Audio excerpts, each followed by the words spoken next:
सुंदरता के गुरूर में चूर शहजादी बानो अपने माँ बाप की इकलौती संतान थी। जब वो सवारी के लिए निकलती तो लोग अपने घरों में दुबक जाते, दरवाजे खिड़कियां बंद कर लेते, दुकानदार अपनी दुकानों के पर्दे गिरा देते, राहगीर अपनी राह से हटकर गली कूचों में चले जाते। अगर गलती से कोई राह में रह जाता तो उनके लिए जहाँ है वहीं औंधे मुंह लौटने का सख्त शाही फरमान था। जो बादशाह के इस शाही फरमान के खिलाफ जाता उनकी आंखों में तपते गर्म सरिये डालने का रूह कपा देने वाला कानून था। एक दिन शहजादी बानो की सवारी उसके ढेरों अंगरक्षकों सहित बाजार से गुजर रही थी। तभी बाजार के दूसरे रास्ते से एक बूढ़े राहगीर ने प्रवेश किया। तेजी से आगे बढ़ते शहजादी के काफिले को जब बूढ़े राहगीर ने अपनी तरफ आते देखा तो उसके पास इतना समय भी नहीं था कि वो भागकर कहीं छुप जाए। वो एक गरीब बूढ़ा मछुआरा था जिसके सिर पर मछलियों से भरी टोकरी थी। टोकरी को फेंक कर औंधे मुंह जमीन पर लेटता तो उसकी सारी मछलियां मर जाती। काफिला उसके पास आ पहुंचा। शहजादी के सिपाहियों ने उसे गिरफ्तार कर लिया। घमंडी शहजादी ने उसको देख अपने सिपाहियों को आदेश दिया इस दुस्साहसी को कैद कर लिया जाए और शाही फरमान के अनुसार 2 दिन बाद इसकी मलिन आंखों में तपता गरम सरिया डाला जाए। इतना सुनकर बूढ़ा मछुआरा थर-थर कांपने लगा और बोला, ए शहजादी, ए मल्लिका, मुझ गरीब मछुआरे की उम्र का लिहाज करते हुए मुझे रहम की बख्शीश दो। पर शहजादी बानो पर बूढ़े मछुआरे की बातों का कोई असर नहीं हुआ। उसने कहा, इस कमबख्त की आंखें फोड़ दो। इतना कहकर वो अपने काफिले के साथ आगे बढ़ गई। बूढ़ा मछुआरा कांपता हुआ माफी की भीख मांगता रह गया। डर के मारे उसके हाथ पैर कांप रहे थे जिससे उसकी मछलियां बिखर गईं। बहते नेत्रों के साथ वो मछलियां उठाने लगा तो शहजादी के सैनिकों ने धमकाते हुए कहा, क्या कर रहा है बदतमीज बूढ़े, तूने रास्ते को खराब कर दिया। तेरे पास इन सब के लिए समय नहीं है। इतने में एक नवयुवक आया और बूढ़े की मछलियां इकट्ठी कर उसके टोकरे में डाल दी। सिपाहियों ने गुस्से में नवयुवक से कहा, चल यहाँ से अपना रास्ता नाप। नवयुवक लड़का मन ही मन शहजादी को सबक सिखाने का निश्चय कर वहाँ से चला गया। शहजादी का खोखला गुरूर तोड़ने की ठान चुका नवयुवक जब खोजबीन करने और अंदर घुसने का रास्ता देखने शहजादी के महल के पास पहुंचा तो उसने देखा वहाँ बहुत कड़ा पहरा था। कदम कदम पर शहजादी के सिपाही उसके महल की पहरेदारी कर रहे थे। अच्छी तरह से ताक झांक कर वो सही मौके के इंतजार में वापस लौट गया। शहजादी अपने महल के चारों ओर इतना सख्त पहरा रखती थी। रात को जब वो सोती तो उसके कमरे में भी उसके खास पहरेदार पलंग के चारों ओर खड़े होकर उसकी निगरानी करते। फिर एक दिन शहजादी के दिल में पता नहीं क्या आया कि वो अकेली सोने को तैयार हो गई। इसी मौके की तलाश में नवयुवक बहुत दिनों से था। आधी रात को वो महल के सभी पहरेदारों को चकमा देते हुए शहजादी के कमरे में दाखिल हुआ। देखा शहजादी पूरे इत्मीनान से सो रही थी। पूरे कमरे में एक से बढ़कर एक शाही चीजें रखी हुई थी। तभी उसकी नजर वहाँ रखे लाल पत्थर पर गई जिसकी चमक से पूरे कमरे में रोशनी फैली हुई थी। उसने चुपचाप वो हीरा उठाया और जिस रास्ते आया था उसी रास्ते महल से चला गया। शहजादी की नींद खुली और कमरे में अंधेरा देखा तो वो घबरा गई। घबराकर शहजादी बिस्तर से उठ खड़ी हुई और हाथों से टटोलते हुए घंटे से बंधी जंजीर तक पहुंची और जंजीर खींच दी। घंटे की जोर जोर की आवाज सुनकर शहजादी के नौकर चाकर उसकी बांदियां तुरंत उसके पास पहुंची। उधर बादशाह और मल्लिका भी घंटे की आवाज सुनकर उठ गए। मल्लिका ने बादशाह से कहा, हाय क्या हो गया मेरी बच्ची को, जल्दी से उसके पास चलो। बादशाह और मल्लिका जब शहजादी बानो के कमरे में पहुंचे तो उन्होंने देखा शहजादी के पास नौकर खड़े हुए कह रहे थे, मल्लिका, हमने किसी को यहाँ से बाहर निकलते नहीं देखा। बादशाह के पूछने पर शहजादी ने बताया कि अब्बा जान, कमरे में रखे हीरा लाल को कोई चुरा ले गया। बादशाह ने तुरंत सैनिकों को आदेश दिया कि जल्दी जाओ और देखो चोर अभी यही होगा। पर नवयुवक तो कब का वहाँ से जा चुका था। सुबह होते ही बादशाह ने पूरी सल्तनत में घोषणा करवा दी कि जो भी शहजादी के चोरी हुए हीरा लाल को वापस लेकर आएगा या आएगी उसे मुंह मांगा इनाम दिया जाएगा। नवयुवक को जब बादशाह की घोषणा का पता चला तो वो मन ही मन खुश हुआ। वो अब अपने अगले कदम के लिए तैयार था। शहजादी के गुरूर को तोड़ने की नवयुवक की योजना अब उसके हिसाब से जा रही थी। अपनी योजना अनुसार वो बादशाह के सम्मुख पेश हुआ और तख्त के सामने झुककर बड़ी अदब के साथ सलाम किया। बादशाह ने नवयुवक से पूछा, कौन हो तुम? नवयुवक ने अदब के साथ कहा, बादशाह सलामत, मैं शहजादी के चुराए हुए हीरा लाल को लेकर आया हूँ। अब आप अपने वायदे के मुताबिक मेरी मुंह मांगी शर्त को पूरा कीजिए। बादशाह हीरे को देख खुश होता हुआ बोला, कहो तुम्हें क्या चाहिए? नवयुवक ने बोला, बादशाह सलामत, मेरी गुजारिश है कि परसों शहजादी को देखने पर कैद किए गए वृद्ध मछुआरे की आंखें फोड़ने की सजा माफ की जाए और उन सिपाहियों की पीठ पर कोड़े लगवाए जाएं जिन्होंने उसे गिरफ्तार किया और मुझे गालियां दी। बादशाह ने हैरान होते हुए पूछा, उस बूढ़े मछुआरे के साथ तुम्हारा क्या रिश्ता है? नवयुवक बोला, हुजूर ए आजम, मेरा उसके साथ इंसानियत के अलावा कोई रिश्ता नहीं। बस उसकी हालत देखकर मुझे उसके ऊपर रहम आ गया और वैसे भी उसके देखने भर से शहजादी का क्या बिगड़ गया। नवयुवक के मुख से ये बात सुनकर बादशाह गुस्से से तिलमिला उठा। उसने अपने वजीर को आदेश दिया, इस कमबख्त को कारावास में डाल दो और वायदे के मुताबिक उस बूढ़े मछुआरे को रिहा कर दिया जाए और उन सैनिकों को 50-50 कोड़े कोड़े मारे जाएं। नवयुवक ने बादशाह का हुक्म सुन बादशाह से कहा, बादशाह हुजूर, आप मुझे कारावास की सजा क्यों दे रहे हो? तब बादशाह बोला, एक तो तुमने शहजादी के लाल हीरे को चुराया और ऊपर से शहजादी का अपमान किया है। नवयुवक ने बड़े अदब के साथ कहा, बादशाह हुजूर, हीरा मैंने बूढ़े मछुआरे को सजा से बचाने के लिए चुराया था। आप ये ठीक नहीं कर रहे हैं। अगर आपने ऐसा किया तो मैं आपकी जेल से भाग जाऊंगा और आपका ताज चुरा लूंगा। बादशाह बोला, बेवकूफ लड़के, तू मेरे ताज के आसपास भी नहीं फटक सकता। बादशाह ने सिपाहियों को उसे जेल ले जाने का इशारा किया। इशारा मिलते ही तुरंत सिपाही नवयुवक को पकड़कर कैद खाने ले गए और जेल में बंद कर दिया। नवयुवक जेल में बैठा खुश हो रहा था। जैसा वो चाहता था अब तक बिल्कुल वैसा ही हो रहा था। वो अब अपने अगले कदम के लिए पूरी तरह तैयार था।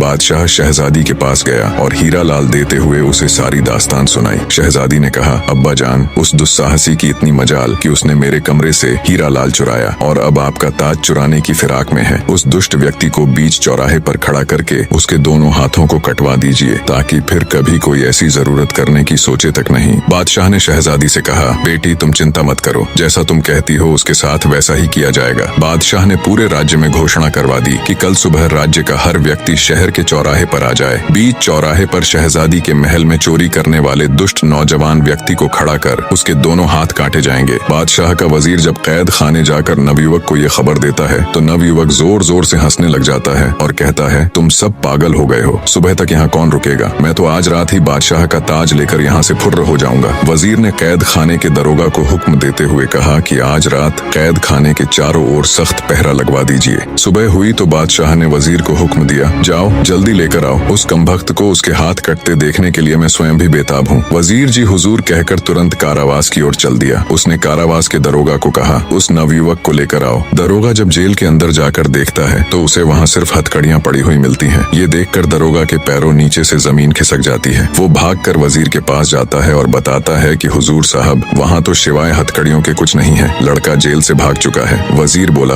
बादशाह सलामत, अब तुम्हें नहीं बख्शेंगे। दरोगा बोला, हुजूर साहब, पता नहीं उस लड़के ने कैसे किया, क्योंकि आज रात तो मैं खुद उसकी निगरानी कर रहा था और थोड़ी थोड़ी देर में जाकर उसको चेक कर रहा था। वजीर बोला, मुझे कुछ नहीं पता, तुम बादशाह सलामत के पास चलो। दरोगा को लेकर वजीर बादशाह के पास पहुंचा और सारा माजरा बताया तो बादशाह का मुंह पीला पड़ गया, जैसे एकदम उसके शरीर से उसके प्राण निकल गए हों। वो आनंद फानन में अपने शयन कक्ष की ओर दौड़ा। देखा तो उसका मुकुट भी गायब था। बादशाह को काटो तो खून नहीं।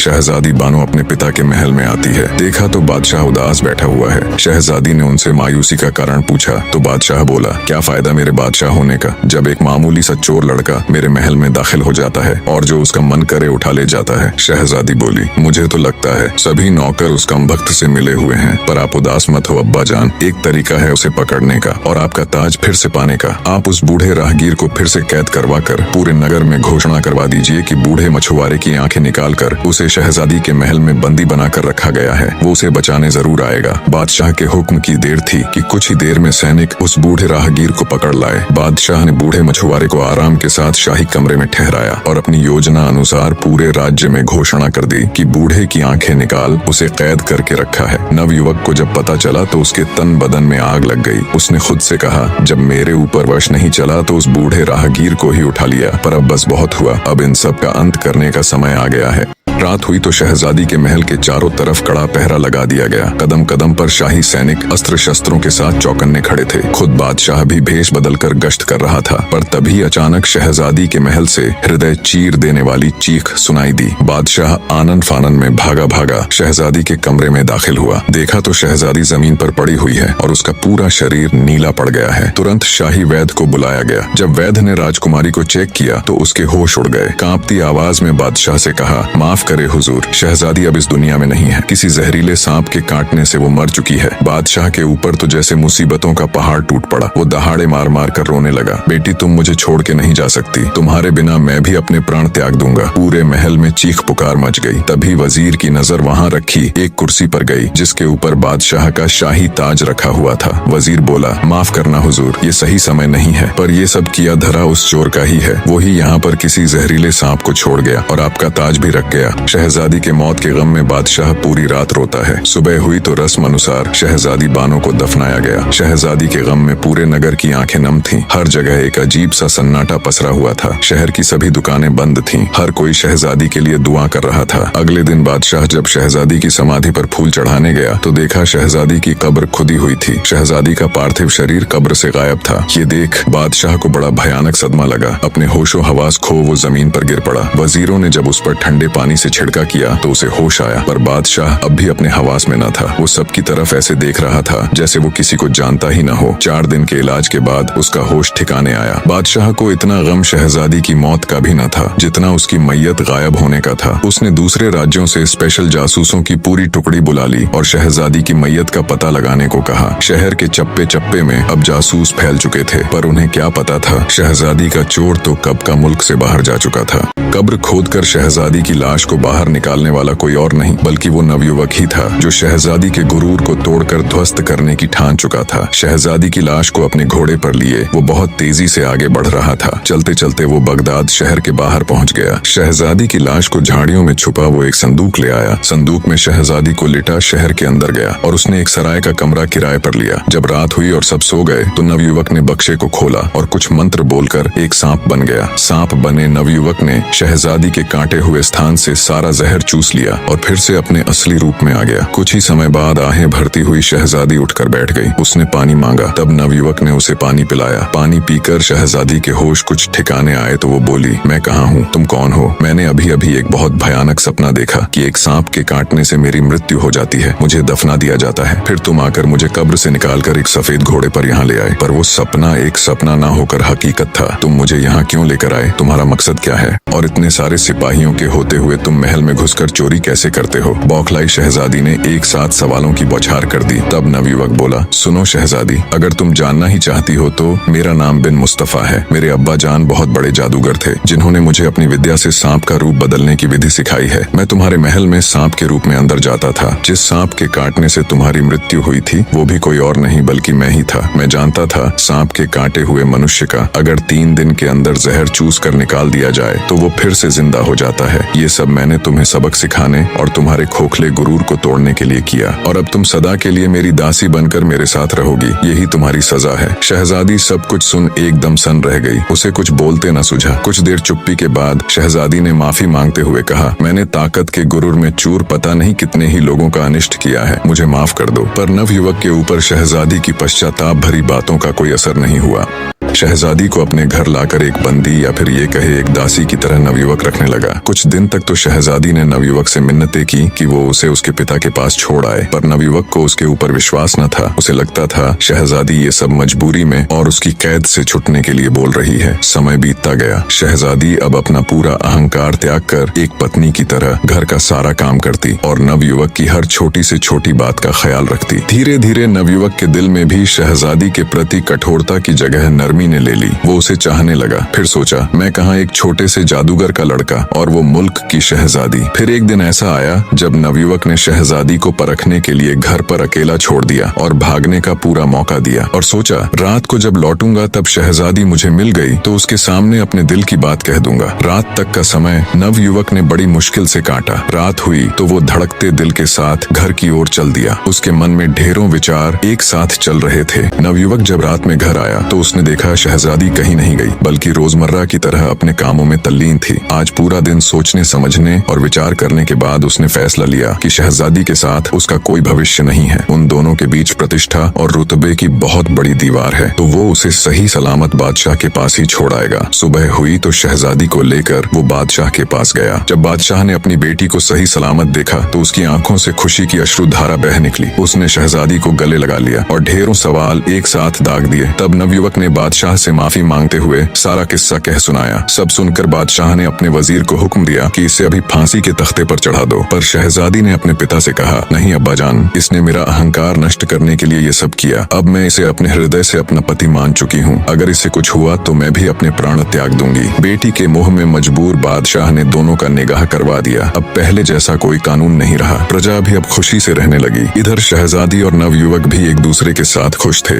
निष्कर्ष, सच्ची शक्ति और महान महानता केवल बाहरी ताकत, राज्य या सामर्थ्य में नहीं, बल्कि आत्म साक्षात्कार, विनम्रता और अपने भीतर की अच्छाई को पहचानने में है। शहजादी बानो, जो अपने शक्ति और सौंदर्य के अहंकार में चूर थी, अपनी गलतियों और असलियत को स्वीकारने के बाद खुद को बदलने का प्रयास करती है। नवयुवक, जो पहले केवल प्रतिशोध और सजा के विचार से प्रेरित था, धीरे धीरे अपनी कठोरता और गुस्से से बाहर निकलता है और उसे माफ करके एक नया दृष्टिकोण अपनाता है। यह कहानी यह भी सिखाती है कि सच्ची सजा किसी को शारीरिक रूप से दंडित करने में नहीं है, बल्कि उसे मानसिक और आत्मिक रूप से आत्म सुधार की दिशा में मार्गदर्शन करने में है। नवयुवक का कदम शहजादी को सजा देने की बजाय उसे एक मौका देना यह दिखाता है कि जब किसी व्यक्ति को आत्मग्लानि और पश्चाताप का एहसास होता है तो उसकी सुधार की प्रक्रिया शुरू होती है। इंसानियत की सबसे बड़ी शक्ति सच्चाई को पहचानने, उसे स्वीकार करने और दूसरों के लिए अपना दृष्टिकोण बदलने में है। दोनों पात्रों की यात्रा यह दर्शाती है कि जब हम अपने अंदर की अच्छाई को पहचानते हैं और उसे अपने जीवन में उतारते हैं, तभी हम सचमुच महान बन सकते हैं।